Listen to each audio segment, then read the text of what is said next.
for short. And so for today's video guys, mag-get ready with me tayo.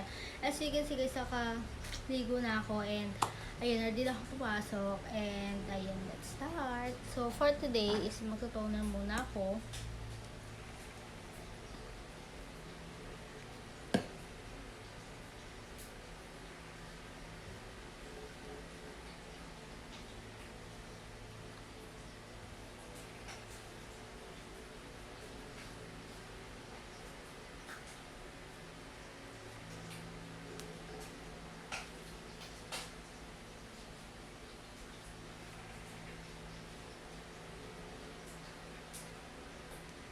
Guys, kailangan natin lagyan ng leeg. And patutuyuin ko lang siya. So ayan, ito yun yung face ko. Ang gagamitin ko yung Jeju Aloe Eyes Shein One Night Cinnamon Soothing Gel. Ayan. Ito talaga yung ginagamit ko since grade 10 or senior high school ako. Ito talaga yung ginagamit ko na moisturizer. Kasi sobrang ganda niya sa face. And huwag nyo pansinin yung pimples ko dyan.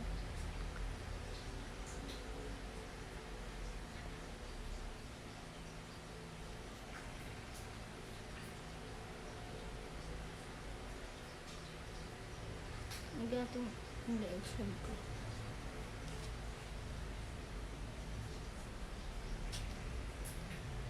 And so, patuyuin ko lang siya.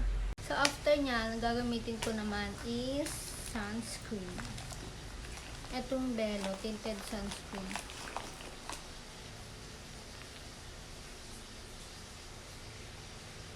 Very light lang kasi full coverage na siya.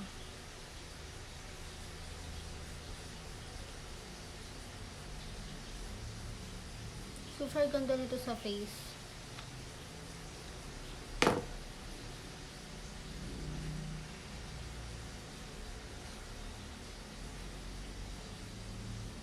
Alam niyo ba guys, sa memes ko na kasi mag-vlog. Ito talaga yung hilig ko noon pa. And ngayon, sinisipag ako mag-video. And guys, please help me guys na sa mga contents. Kasi yun talaga pinaka nahihirapan ako mag-isip ng contents.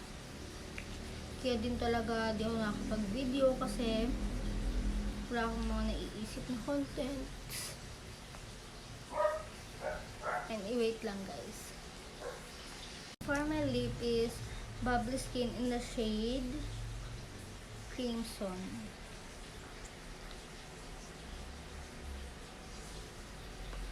Ayoko nung isa kasi red orange siya na mali ako nang bili. Yung shade, akala ko kasi red siya. Yung pala, pagtingin ko red orange.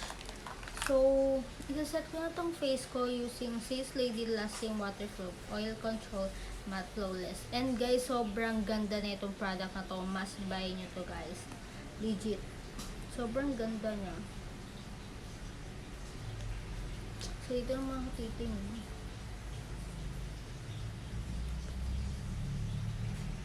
Nagmamatte finish talaga siya mga mahal.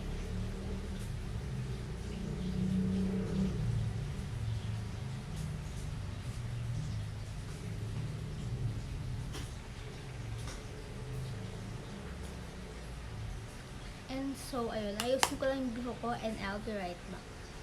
And ayun guys, tapos na ako mag-ayos at magkakabunga na ako using Bench Brat Splash Strawberry Shake. Sobrang bango nito guys, swear.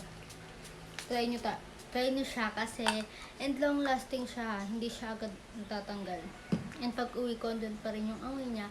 And so, ayan guys. And ingat kayo palagi guys. I hope you like this video. Please click a thumbs up and don't forget to like, share, and subscribe. And please click the notification bell para update kayo sa upcoming video ko. Bye!